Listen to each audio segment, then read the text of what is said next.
If I could have everybody's attention here in the Media Center, it's my pleasure now to bring to the stage the 2004 NASCAR Sprint Cup Series champion, Kurt Busch. Kurt, one more year in the Sprint Cup Series before we move on to something else. It'd be pretty special for you to win the final Sprint Cup championship as well. Yeah, that'd be fun to be able to bookend the championship run with Sprint sponsorship of our series. It's been an amazing run for them, and you know, a brand builder for both NASCAR and for a cell phone company. And when you're the first champion with a new sponsor, it came with fun responsibilities and good promotions. And it seems like as the years have gone by, they've done an even better job with understanding our fans, how to promote more products, and to get more Sprint phones out into the world. And so it's neat to see what they've benefited from. And here we are. It's at the end, but 2004 was a long time ago. It's time to upgrade the championship trophy to the 2016 one. Outstanding. We'll open the floor to questions. If you have a question, raise your hand. I'll get a wireless microphone to you. And please speak into the microphone. Kurt, Chris Green, South Dade News Leader. You won here back in the track's older configuration. What are some of the differences between the old configuration and the new? And what's it like for you as a driver to see a track like this transform so much over a period of time?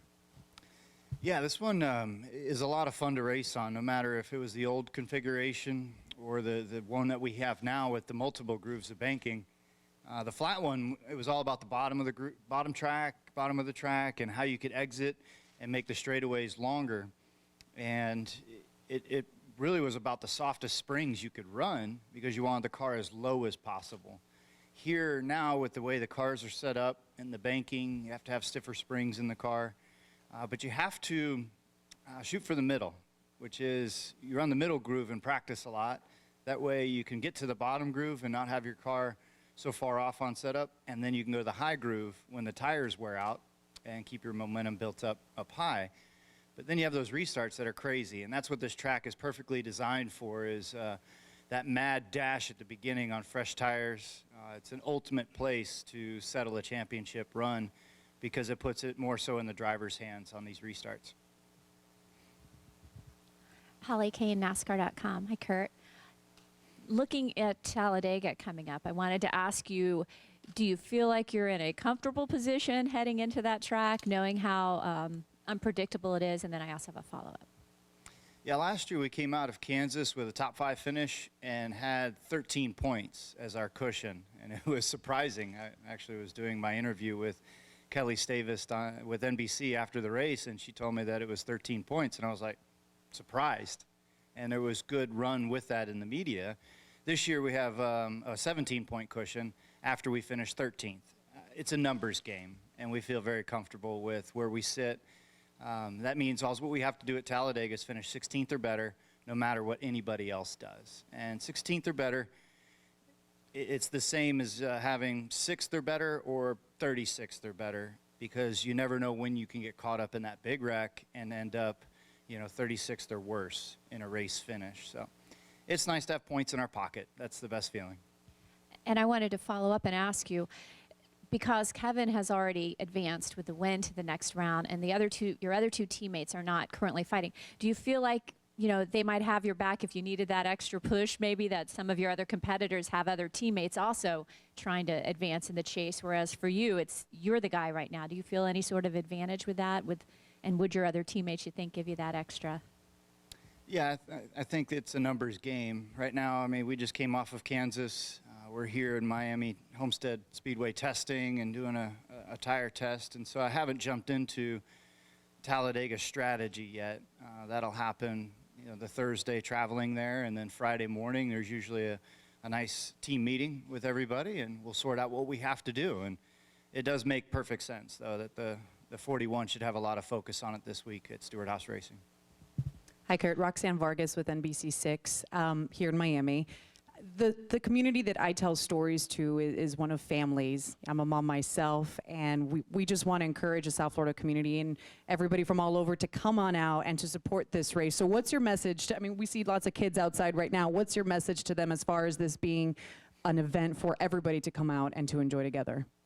Yeah, NASCAR's always been about the families, and the more that I've been around and see the different activities that are being planned and put in place before the race, the excitement, on Fridays and Saturdays, but then Sunday morning there's a different vibe, and it's race day, but also there's the midway action with different interactive games, the vending areas, the food stations, the souvenir trailers, tents, you name it. There's so many different fun family activities other than the race.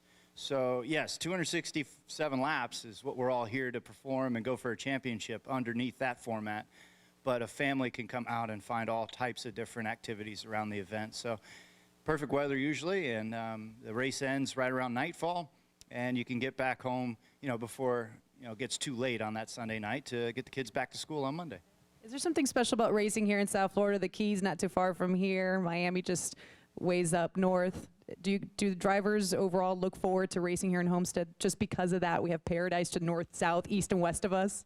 Yeah, it's really nice in this area. I almost don't like doing the tire test because I can see the end of the tunnel and the light that's there because the weather's so good down here. Miami always means championship weekend, and it's right there on the horizon. So it's a great motivation to get to the end and run strong and to finish because, yes, paradise is all around us here in South Florida. Hey, Kurt. Chris Clark with NBC6 also. Your natural inclination as a driver is to race to win, but you talk about the numbers game. How do you balance racing to win, but at the same time racing for points, not doing harm to yourself in the standings? Yeah, there's the old adage of racing conservatively aggressive.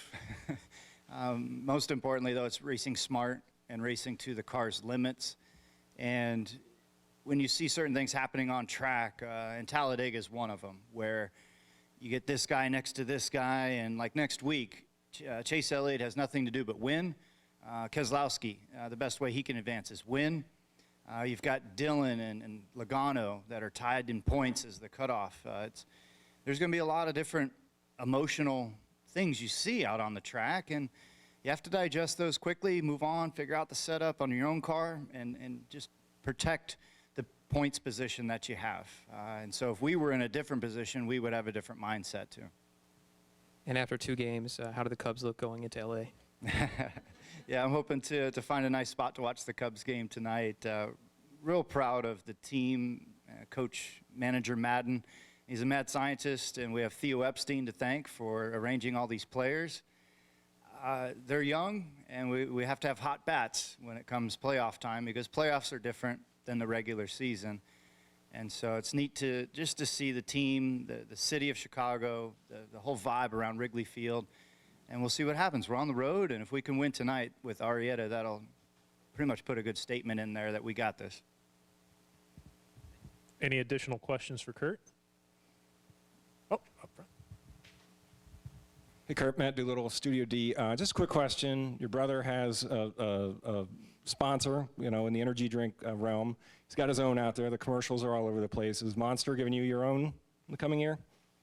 Yeah, everybody at Monster Energy does a great job with the advertising campaign. NOS is part of the Monster Energy portfolio, and there's different objectives and different reasoning for different advertising campaigns. And so it's fun to be with an energetic brand like them, where they're getting their feet wet in NASCAR, and they come from the action sports world.